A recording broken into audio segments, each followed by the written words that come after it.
दानवीर कर्ण की जन्म कथा। धृतराष्ट्र, पांडु और विदुर के पालन पोषण का भार भीष्म के ऊपर था। तीनों पुत्र बड़े होने पर विद्या अध्ययन के लिए भेजे गए। धृतराष्ट्र बल विद्या में, पांडु धनुर्विद्या में तथा विदुर धर्म और नीति में निपुण हुए। युवा होने पर धृतराष्ट्र अंधे होने के कारण राज्य के राज्याधिकारी न बन सके। विदुर दासी पुत्र थे, इसीलिए पांडु को ही हस्तिनापुर का राजा घोषित किया गया। भीष्म ने धृतराष्ट्र का विवाह गांधार की राजकुमारी गांधारी से कर दिया। गांधारी को जब ज्ञात हुआ कि उसका पति अंधा है तो उसने स्वयं अपनी आंखों पर पट्टी बांध ली। उन्हीं दिनों यदुवंशी राजा सूरसेन की पोषित कन्या कुंती जब युवावस्था को प्राप्त हुई तो पिता ने उसे घर आए हुए महात्माओं की सेवा में लगा दिया।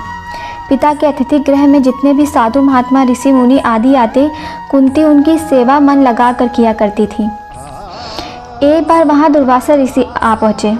कुंती ने उनकी भी मन लगाकर सेवा की।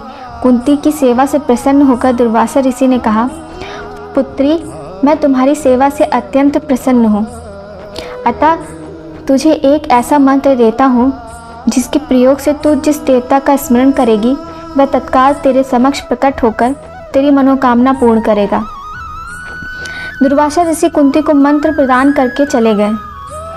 मंत्र की सत्यता की जांच हेतु एक दिन कुंती ने एकांत स्थान पर बैठकर उस मंत्र का जप करते हुए सूर्यदेव का स्मरण किया।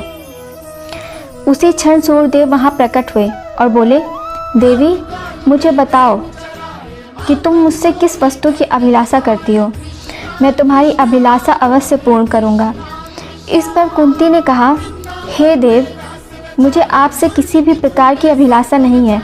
मैंने तो केवल मंत्र की सत्यता परखने के लिए ही उसका जप किया है। कुंती के इन वचनों को सुनकर सूर्यदेव बोले, हे कुंती, मेरा आना व्यर्थ नहीं जा सकता। मैं तुम्हें एक अत्यंत पराक्रमी तथा दानशील पुत्र प्रदान करता हूँ। इतना कहकर सूर्यदेव अंतर ध्यान हो गए। कुंती लज्जावश यह बात किसी से न कह सके। समय आने पर उसके गर्भ से कवच कुंडल धारण किए हुए एक पुत्र उत्पन्न हुआ। कुंती ने उसे एक मंजूषा में रखकर रात्रि बेला में गंगा में बहा दिया।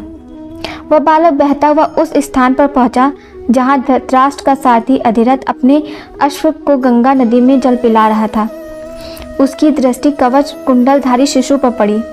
अधिरथ निसंतान था, इसलिए उसने बालक को अपनी छाती से लगा लिया और घर ले जाकर अपनी पत्नी राधा को सौंप दिया। उन्होंने उस बालक को गोद ले लिया और उसका लालन पालन करने लगे।